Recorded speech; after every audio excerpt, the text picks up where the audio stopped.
చాలా బాధాకరమైన సంఘటన అండి నిజంగా. ఎందుకంటే ఎక్కడ కూడా ఎలాంటి సంఘటనలు జరగకూడదని అనుకుందాం. ఎందుకంటే ముందుగా మనం అది కోరుకోవాలి. హీరో విజయ్, ఎవరైతే హీరో విజయ్ ఉన్నారో ఆయన తమిళనాడులోని కరూర్లోని ఏదైతే కరూర్ అనే ప్రాంతంలో ఆయన ఒక రోడ్ షో లాంటిది, ఒక ర్యాలీ లాంటిది, ఒక మీటింగ్ లాంటిది కండక్ట్ చేశాడు. ఆయన కండక్ట్ చేస్తే ఆయన్ని చూడడానికి లక్షల మంది జనమైతే వచ్చారు వాస్తవంగా.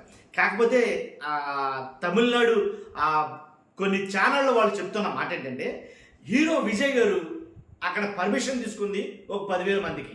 ఏదైతే ఏ టీవీకే పార్టీ అని ఉందో ఆ పార్టీ నాయకులు వెళ్ళి ఒక 10,000 మందికి పర్మిషన్ తీసుకున్నారంట. కానీ అక్కడికి వచ్చింది 2 లక్షలకు పైగా జనమాట. ఫస్ట్ 10 మంది చనిపోయారు అన్నారు, తర్వాత 15 అన్నారు.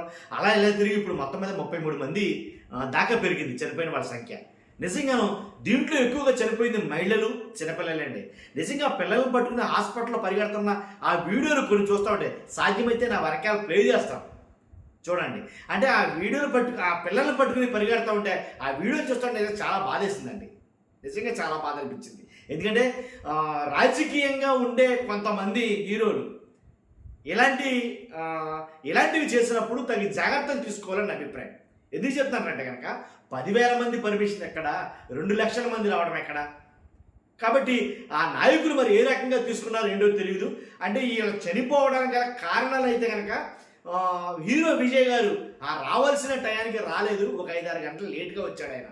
దాంతో క్రౌడ్ విపరీతంగా పెరిగిపోయింది. ఒకే చోట జనాలందరూ పోగొడిపోయారు. ఆ పోగొట్టడం వల్ల హీరో విజయ్ వచ్చిన తర్వాత కొంచెం తొక్కిసలాట జరిగింది. ఆ తొక్కిసలాటలో భాగంగా ఇంచుమించుగా సుమారు ఇప్పటికే 33 మంది, ఇంకా 40-50 మంది కొన్ని హాస్పిటల్లో ఉన్నారు. వాళ్ళంతా మరి వాళ్ళలో మృతుల సంఖ్య పెరిగే అవకాశం ఉందంటున్నారు. కానీ ఎంతమంది చనిపోతారనేది రేపొద్దుడికని ఒక ప్రాథమిక అంచనాకైతే రాలేదు నిజంగా. కానీ నిజంగా చాలా బాధాకరమైన విషయం. ఎక్కువ మంది చిన్నపిల్లలు అన్నాడు. చిన్నపిల్లల చేతితో పాటు పరిగెడుతుంటే అసలు నేనైతే చూడలేకపోయినా వీడియోలు, అంత దారుణంగా ఉన్నాయి ఈ వీడియోలు అయితే. కానీ ఇక్కడ ఒక హీరో, సినిమా హీరో, అలాగే కాబోయే అంటే ముఖ్యమంత్రిగా పోటీ చేపడుతున్నటువంటి అభ్యర్థి విజయ్ గారు. కానీ ఈయన వెళ్ళడం ద్వారా అక్కడ జరిగిన సంఘటన అది. చాలామంది, ప్రస్తుతానికి 33 మంది, రేపటికి ఎంతమందో తెలియదు. కాబట్టి ఇంతమంది చనిపోయారు కదా. నాకు చిన్న సందేహం వచ్చిందండి. ఎవరో అంటా ఉంటే ఆనోట ఈనోట నాకు కూడా అనిపించింది. ఏంటంటే అల్లు అర్జున్ గారు ఏదైతే హైదరాబాద్లో సంధ్యా థియేటర్ దగ్గరికి వచ్చాడో, ఆ సంధ్యా థియేటర్ దగ్గరికి వచ్చినప్పుడు తోపులాట అనేది జరిగింది, తొక్కిసలాట అనేది జరిగింది. ఈ తొక్కిసలాట, ఈ తోపులాటలో ఒక మహిళ చనిపోవడం అనేది జరిగింది. ఆ మహిళ చనిపోయినందుకు గాను ఇక్కడ గవర్నమెంట్, తెలంగాణ గవర్నమెంట్ అరెస్ట్ చేయడం జరిగింది. అక్కడ హీరో విజయ్, హీరోతో పాటు ఇప్పుడు కాబోయే ముఖ్యమంత్రి, ఒక పార్టీకి అధ్యక్షుడైన. కానీ ఆయన వెళితే ఇంతమంది, ప్రస్తుతానికి 33 మంది చనిపోయారు, ఇంకా పెరుగుతారు మృతుల సంఖ్యలు అంటున్నాయి తమిళనాడు వర్గాలన్నీ కూడా. కానీ అలాంటప్పుడు అలాంటి అరెస్టులు ఏమైనా జరుగుతాయా? మరి తమిళనాడు ముఖ్యమంత్రి సీఎం స్టాలిన్ గారు ఎలాంటి నిర్ణయం తీసుకుంటారు? ప్రస్తుతానికైతే ఆయన చాలా విచారం వ్యక్తం చేశాడు. అక్కడ యుద్ధ ప్రాతిపదికన ఎవరికైతే వైద్యం అవసరమో వాళ్ళందరికీ తీసుకుని వెళ్ళి వైద్యం చేయించండి ఇమీడియట్గానే కొన్ని ఆదేశాలు జారీ చేశారు. ఎంతమంది, అసలు ఒక్కళ్ళిద్దరు కాదండి. నిజంగా నన్ను అడిగితే ఇక్కడ ఒక మాట మాట్లాడాలండి, ఎందుకంటే సందర్భం వచ్చింది కాబట్టి. అసలు చిన్న పిల్లలు ఎందుకంటే, ఒక రాజకీయ నాయకుడు, ఒక ప్రముఖ హీరో అక్కడికి వెళ్ళినప్పుడు చిన్న పిల్లల్ని ఎలా తీసుకెళ్ళబుద్ధి అయితే, అసలు బుద్ధి జ్ఞానం ఉందో లేదో తెలియదు, అసలు మనుషులో లేకపోతే ఏంటో అర్థం కాదు. చిన్నపిల్లల్ని ఎవరైనా తీసుకెళ్తారా? ఒక హీరో వస్తాడంటే ఎన్ని లక్షల మంది జనం వచ్చేస్తారు, ఎంత తొక్కిసలాట ఉంటుంది.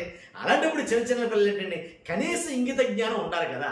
అక్కడికనే కాదు, ఎక్కువ క్రౌడ్ ఉన్న చోటకి పిల్లలు తీసుకెళ్ళడం నన్ను అడిగితే బుద్ధి పొరపాటు, అసలు చాలా తప్పు. నిజంగా పెద్దవాళ్ళకి ఏమన్నా అయితే అంత బాధ కలగదేమో. కానీ చిన్న పిల్లలు చనిపోతే నిజంగా బాధ వర్ణాతీతం. ఎందుకంటే ఒక తండ్రి లేదా వాళ్ళ అన్నయ్యో తెలియదు కానీ ఒకైనా ఇలా చేతితో పట్టుకుని పిల్లల్ని హాస్పిటల్ అటు ఇటు పరిగెడతారు. అతను పట్టించుకుని కూడా వెళ్ళాడు. ఎందుకంటే అందరూ ఇటు పరిగెడుతున్నారు. జనాలంతా హాస్పిటల్లో ఎవరైతే క్షతగాత్రులు ఉన్నారో వాళ్ళతో హాస్పిటల్ అని కిక్కించిపోయింది. కానీ ఈ డాక్టర్ ఇటు పరిగెడుతున్నారు, ఆ డాక్టర్ ఇటు పరిగెడుతున్నారు, నర్సులు ఇటు పరిగెడుతున్నారు, ఈ నర్సులు ఇటు పరిగెడుతున్నారు. ఎవరెవరిని పట్టించుకున్నారో, ఎవరెవరిని పట్టించుకున్న పరిస్థితులు లేరు అక్కడ. ఈ అబ్బాయి మాత్రం పిల్లల్ని ఇచ్చుకుని పరిగెడుతున్నాడు, అటు పరిగెడుతున్నారు. అది పట్టించుకునే వాళ్ళు లేరు. ఎవరి బాధ వాళ్ళది, ఎవరు ఏడుపు. అసలు నిజంగా హాస్పిటల్లో వాళ్ళు ఏడుస్తున్న ఏడుపులు చూస్తే నిజంగా కళ్ళండి లాగం, అసలు హృదయం తలడిల్లిపోద్ది అనమాట. ఎందుకంటే తల్లి తన పిల్లడు ఎక్కడ ఉన్నాడో తెలియట్లా, ఎక్కడున్నాడో అసలు బతుకున్నాడో చనిపోయాడో తెలియదు. ఏంటి భార్యకి భర్త లేదు, భర్తకు భార్య లేడు. అలాంటి పరిస్థితి నిజంగా చాలా హృదయ విదారకంగా ఉందని చెప్పాలి, అంతకుమించి ఏం చెప్పలేదు. అంత దారుణమైన పరిస్థితి అయితే కనుక అక్కడ కనబడ్డాయి వాస్తవంగా చూస్తే కనుక. కాబట్టి అంటే మరి దీనికి బాధ్యులు ఎవరు చేస్తారు అంటే మాట్లాడుకోవాలి. కాబట్టి రాజకీయంగా మరి బాధ్యుల్ని ఎవరు చేస్తారు, ఏమన్నా అరెస్టులు గట్రా ఏమైనా ఉంటాయా? కానీ 30 మంది కూడా ఈ 33 మంది కాదు చనిపోవడం, ఇంకా ఎక్కువ మంది చనిపోయే అవకాశాలు ఉన్నాయని మాట్లాడతారు. కాబట్టి ఈ తొక్కిసలాట ఘటనలో దీనికి కారణం ఎవరు అనేది మాట్లాడుకోవాలి. నిజంగా వెళ్ళిన వాళ్ళు కూడా నేను తప్పు పడతా, వెళ్ళిన వాళ్ళు కూడా తప్పు పడతాను నేను. ఎందుకంటే అది ఆ ప్లేస్ కూడా చాలా చిన్నది, ఏదో 10,000 మందికి పర్మిషన్ తీసుకున్న ప్లేస్ అది అనేది మాట్లాడతారు. హీరో వస్తాడంటే 10,000 మంది ఏంటంటే మరి ఏం కాకపోతే ఇంచుమించుగా 2 లక్షల మంది జనం వచ్చారంట అక్కడ.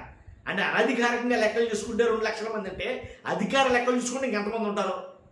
మరి అలాంటి ప్లేసుల్లోకి పిల్లలు తీసుకొచ్చడం ఏంటంటే దౌర్భాగ్యం కాకపోతేని, పిల్లలు తీసుకెళ్ళి చూడటం ఏంటంటే బాబు మరీ దారుణం కాకపోతేని. కాబట్టి ఎక్కువ మంది అంటే ఇంచుమించుగా లెక్కల ప్రకారంగా చూస్తేనే 10 మంది పిల్లలు ఉన్నారంట. ఏంటి ఆ మహిళలు కూడా 10 మంది మహిళలు ఉన్నారంట, వాళ్ళతో పాటు పిల్లలు ఉన్నారంట. చనిపోయిన వాళ్ళు ఎక్కువ మంది మహిళలు ఉన్నారు వాస్తవంగా చెప్తున్నారు కూడా. కాబట్టి 40 మందికి పైగా విషమ పరిస్థితి, అంటే వాళ్ళ పరిస్థితి కూడా ఆందోళనకరంగా ఉంది అనేది చెప్తున్నాయి కొన్ని వర్గాలు, అంటే తమిళనాడు వర్గాలు చెప్తున్నమాట. కానీ ఏది ఏమైనా సరే నిజంగా అది బాధాకరమైన విషయం చెప్పాలి. కానీ ఇక మీదట అయినా సరే అలాంటి చర్యలు అలాంటి పరిస్థితులు ఎక్కడా తలెత్తకూడదంటే కనుక ముందు తగిన జాగ్రత్తలు తీసుకోవాలి. సంధ్య థియేటర్ ఘటన చూస్తేనే నిజంగా అది ఎంతకాలం మనం చూసాం. మనం ఆల్రెడీ ఒక మహిళ చనిపోయినందుకు గాను అరెస్ట్ చేశారు అక్కడ హీరోని. నిజంగా కాదు మరి ఇక్కడ హీరోనే ఒకళ్ళ కాదు మరి ఇక్కడ చనిపోయింది 33 మంది. మరి హీరో విజయ పరిస్థితి ఏంటి అనేది చాలామంది రాజకీయ వర్గాలు మాట్లాడుకుంటున్నాయి ఆల్రెడీ. ఎందుకంటే కిడింగ్ మేనేజ్మెంట్ కదా, ఆటోమేటిక్గా మాట్లాడుకుంటారు. కాబట్టి ఆ సీఎం మీదే ఈయన వ్యతిరేకం. ఇప్పుడు ప్రస్తుతం సీఎం ముఖ్యమంత్రి మీద ఇప్పుడు హీరో విజయ్ వ్యతిరేకంగా ఉన్నాడు ఆల్రెడీ. కానీ ఇలాంటప్పుడు మరి ఏం జరుగుతుంది, అక్కడ ఏం జరగబోతుంది అనేది చాలా ఉద్విగ్నంగా ఉందని చెప్పాలి వాస్తవంగా అయితే కనుక.